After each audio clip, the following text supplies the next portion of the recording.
Hello. जी भाई। सुन पा रहे हैं मुफ्ती साहब? जी हाँ, आवाज आ रही है। मुफ्ती साहब कुछ मेरे सवालात हैं। मेरे कुछ सवाल हैं, उनको आप ले लीजिए और उसके बारे में मुझे सही जानकारी दीजिए। आप मुसलमान हैं ना? जी नहीं। मुसलमान नहीं है, हिंदू हैं? जी। अच्छा, ठीक है, बोले। हम्म। मेरा एक मुस्लिम दोस्त है, तो वो मुझसे बोला कि अगर मैं पाकिस्तान के साथ, मेरा मान लीजिए फिर किसी भी मुस्लिम कंट्री के साथ मैं अगर युद्ध करता हूँ, लड़ाई करता हूँ, तो मैं अगर किसी मुस्लिम को कत्ल करता हूँ, तो वो मेरा उसको कत्ल करना तो गुनाह हो गया, मैं तो जहन्नम में चला जाऊँगा। लेकिन मैं अपने देश की सुरक्षा के लिए जो कर रहा हूँ वो सही कर रहा हूँ।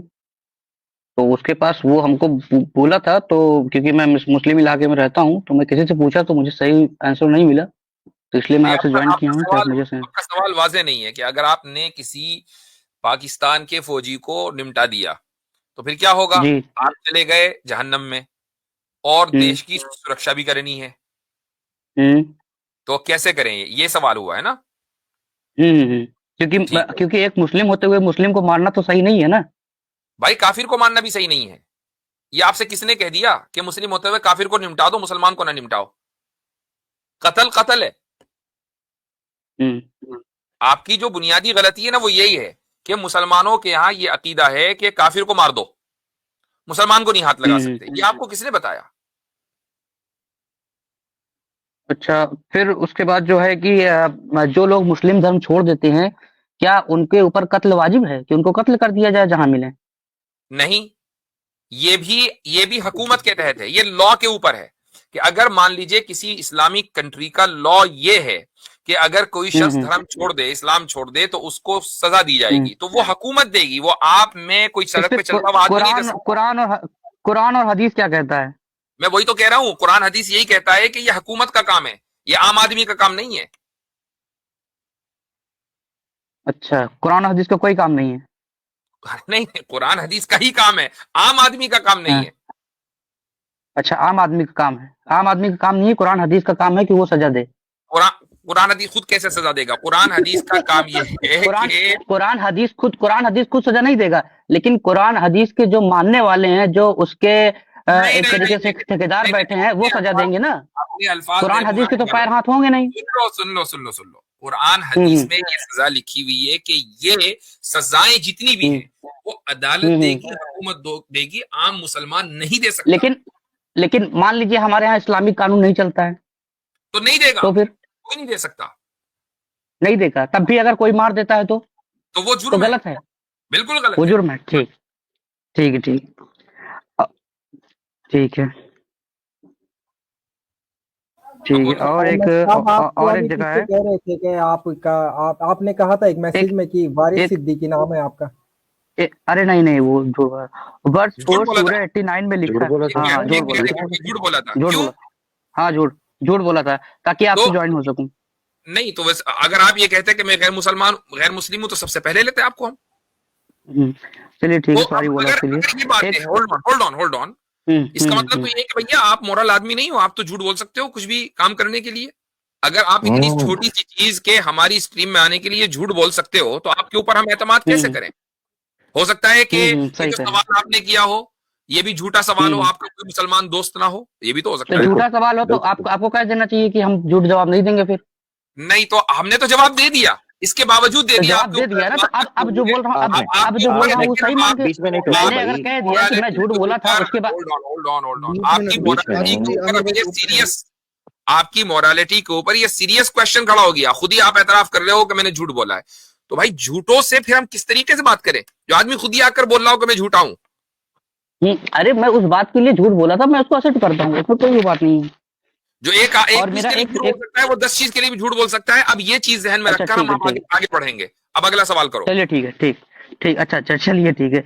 तो एक सूरह वर्स 5 सूरह 51, उसमें कहा गया है, अय ईमान वालों, अय ईमान लाने वालों, तुम यहूदियों और ईसाइयों को अपना मित्र राजदार न बनाओ। वे तुम्हारे विरुद्ध परस्पर एक दूसरे के मित्र हैं। तुम ठीक में है। से जो कोई ए उनको भारत अपना मित्र वालों, बनाएगा वो सुनो सुनो, उन्हीं में अब से। मैं अब आपसे कहता हूं, ए भारतवासियों, तुम पाकिस्तान हाँ। की इंटेलिजेंस को अपना मित्र मत बनाओ, वरना तुम्हें उठा लिया जाएगा, मोदी जी कह रहे हैं। बोलो, मानोगे? उनकी हिम्मत ही नहीं उठा ले जाए। नहीं, मोदी जी उठा लेंगे तुमको, वो क्यों उठा के ले जाएंगे? मोदी जी ये कह रहे हैं कि तुम पाकिस्तान की इंटेलिजेंस को, होल्ड ऑन, कभी गद्दारी करूंगा ही नहीं।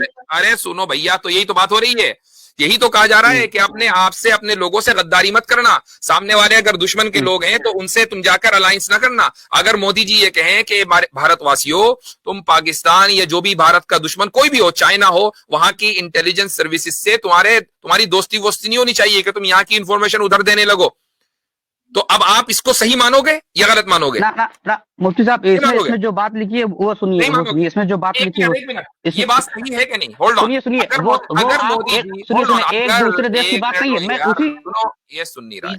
देखो, बीच में बोलोगे तो फिर धक्का दे दिया जाएगा, तो इसलिए बीच में मत बोलो। मैं ये कह रहा हूं कि मोदी जी ने अगर ये बात कही, या इंडियन गवर्नमेंट, मोदी क्या, इंडियन गवर्नमेंट ये बात कहे, तो क्या आप इसको तस्लीम करोगे? बोलो, ये तस्लीम करोगे कि मैं अगर दूसरे देश से, मैं पाकिस्तान से अगर कनेक्शन रखूंगा तो मुझे उठा लिया जाएगा? बिल्कुल बिल्कुल उठा लिया जाएगा, क्योंकि ये जुर्म है। ये जुर्म है ना। तो इसी तरीके से, होल्ड ऑन, अब मुझे बात कर लेने दें। जब आपने इसको जुर्म तस्लीम कर लिया, तो उस जमाने में जो हुकूमतें होती थी ना, वो लिबरल गवर्नमेंट नहीं होती थी, वो मजहबी हुकूमतें होती थी। तो यहूद और नसारा से दोस्ती न घाटो। ये वो यहूद और नसारा हैं कि जो यहूदियत और नसरानियत यानी क्रिश्चियनिटी की बुनियाद पर जिन्होंने हुकूमत कायम की है। और जो अल्फाज है ना उस आयत के, वो औलिया का लफ्ज है, और औलिया का लफ्ज निकला है विला से। विला के माने आते हैं अलायंस के, कि तुम दुश्मनों के साथ अलायंस ना करो। मुझे आप बताओ कि क्या आप अपने दुश्मनों के साथ अलायंस करने में दिलचस्पी रखते हैं?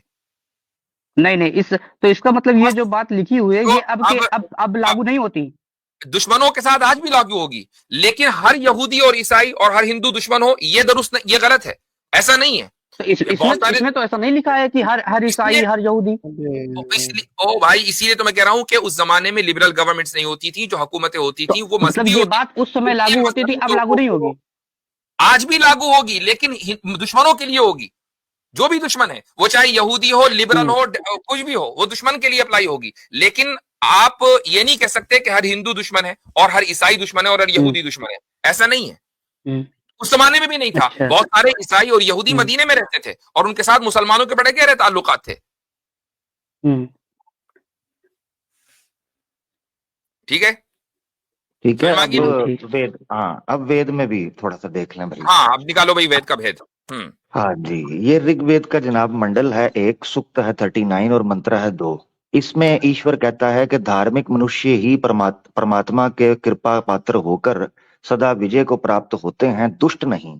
परमात्मा भी धार्मिक मनुष्य ही को आशीर्वाद देता है, पापियों को नहीं। अब यहाँ भी पक्षपात निकल रहा है। वो पक्षपात ये है कि ईश्वर सिर्फ अपने मित्र को ही आशीर्वाद दे रहा है, अपने शत्रुओं को नहीं दे रहा। अब दूसरा ले लें, ऋग्वेद मंडल 1 है, सूक्त 4 मंत्र 5 है। उसमें भी लिखा हुआ है कि जो नास्तिक है, निंदक है, द्रुत मनुष्य है, वो हम सब लोगों के निवास स्थान से दूर चले जावें, किंतु निश्चय करके और देशों से भी दूर हो जावें, अर्थात अधर्म पुरुष किसी देश में ना रहें। यहाँ ये बताया जा रहा है कि जो अधर्मी कौन है, जो वेद को नहीं मानते, क्योंकि वेद बताएगा ना धर्म क्या है।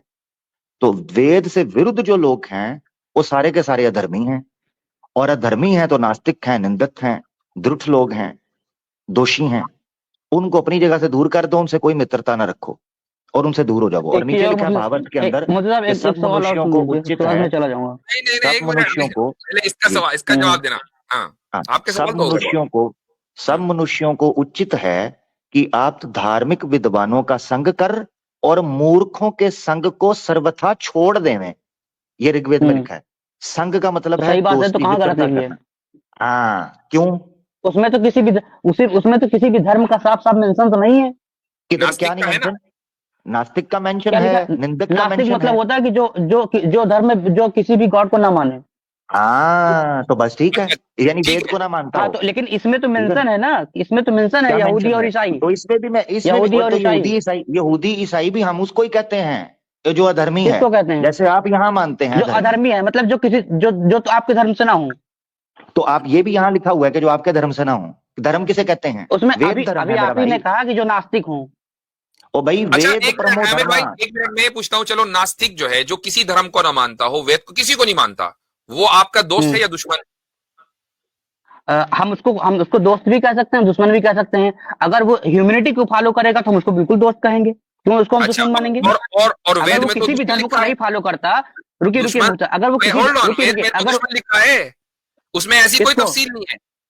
कोई नहीं बना सकते। तैत्रीय ब्राह्मण है, तैत्रीय ब्राह्मण जो वेदास की कमेंट्री है उसमें लिखा हुआ है, कभी नास्तिक, लंपट, विश्वासघाती, चोर, मिथ्यावादी, स्वार्थी, कपटी, छली आदि दुष्ट मनुष्यों का संग ना करो कभी भी, उनको मित्र कभी न रखो। मुझे बताओ, इसमें तो धर्म की कैद भी नहीं लगाई गई, इसमें तो आदमी के गुण हैं। हो सकता है सनातनी चोर हो सकता है सनातनी लंपट हो, विश्वासघाती सनातनी भी हो सकता है, कहते हैं उसका संग कभी ना करो, उसको मित्र ना रखो।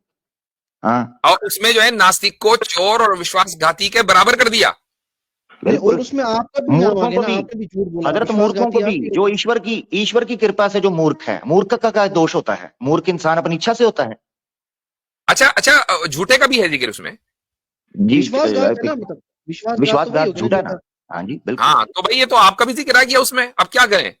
मिथ्यावादी, अच्छा, एक चीज और, विश्वासघात, एक मिथ्यावादी, झूठ बोलने वाला, लास्ट, तो हम अपनी मेरा मंडली से डाउट निकल क्लियर है, रहे हैं। एक लास्ट, नहीं, मेरे इसका डाउट जवाब, क्लियर है, बस एक पहले और। इसका जवाब, इसका जवाब, किसका जवाब? इसको, ये जो भी किसका जवाब? आपको इतने सारे श्लोक पढ़ के सुनाए हैं, इसको आप मान हाँ, रहे हो या कंडेम कर रहे हो?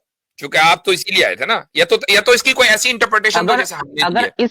इस संदर्भ में लिखा गया है कि जो लोग गलत हैं, जो नास्तिक हैं, जो गलत हैं, अगर तो उनके लिए नास्तिक लिखा गलत गया है है, तो फिर उसको तो नास्तिक गलत है। जो गलत नास्तिक हैं, जो गलत नहीं, रास्ते पे हो नहीं, चुके हैं, गलत नास्तिक कोई नहीं बात लिखा, तो जिस गलत तरीके से नास्तिक आप नहीं कह लिखा, रहे हैं कि केवल नास्तिक रुकिए लिखा रुकिए है, रुकिए चित्त लिखा है। रुकिए हाँ, आप जिस तरीके से कह रहे हैं कि ये जो चीजें लिखी गई थी कि गैर उस जमाने में कि नहीं, यहूदियों और हमारे ईसाइयों से मैं दोस्ती तो ना कह रहा हूँ करो, उसकी दलील है, राजदार मैं हो जो कह सकते रहा हूँ हैं, उसकी दलील ठीक है, है? और वो तो ये है, मैं भी कह दूं, होल्ड ऑन, कि ये भी मेरे उसी पास समय तो के लिए दलील है लागू ना, होगा।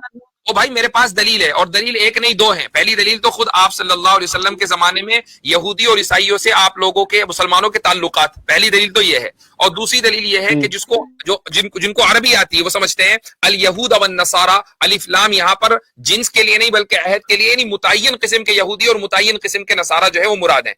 ये तो तफसीरों के अंदर लिखा हुआ है। अब आप मुझे कोई दलील दो कि इसमें नास्तिक वो नास्तिक मुराद है जो गलत हो, इसकी कोई दलील दो। नहीं, इतना तो जानकारी मुझे नहीं है। गलत हजरत, गलती पता क्या है? गलती सिर्फ ये लिखी हुई है, ये यजुर्वेद पेश करने लगा हूं, चेक कर लें लोग, अध्याय 15 और मंत्र है 17, उसमें केवल इतना लिखा हुआ है, जो तुमसे द्वेष रखे, द्वेष कहते हैं जो तुमसे थोड़ा सा भी नफरत रखता है ना, उसको आग में डालकर शेरों के मुंह में डाल दो। ये 15 यजुर्वेद 15-17 में लिखा है। वो हम लोग जिससे द्वेष करें और जो दुष्ट हमसे द्वेष करें, जिसको हम इन सिंह आदि के मुख में धरें, उसको वो रक्षक लोग भी सिंह आदि के, यानी जो गवर्नमेंट है वो भी डरे, हम भी डरें। इससे पता चलता है आपको कि उनका केवल एक ही पाप था, वो इनसे नफरत करते हैं, ये उनसे नफरत करते हैं, इतना दोष है बस। एक लाख ये तो उसके बाद मैं चला जाऊंगा। बड़े मसले हैं भाई एमएस साहब, बड़े मसले हैं। पहले इन मसलों को निपटाओ। लास्ट स्ट्रोक यही था। तो इन मसलों को जब निपटा लो आप, यहाँ के वेदों के भेद, अरे आप जो है अपने को कह रहे हैं कि उस समय जो है कि उस समय की बात थी, निपटा लें तो उसके बाद फिर आप हमारी स्ट्रीम पर आए, पहले इन मसलों को निपटा कर आए। ठीक है, आपसे गुफ्तगू बड़ी अच्छी हो गई है। चलें, शुक्रिया बहुत बहुत।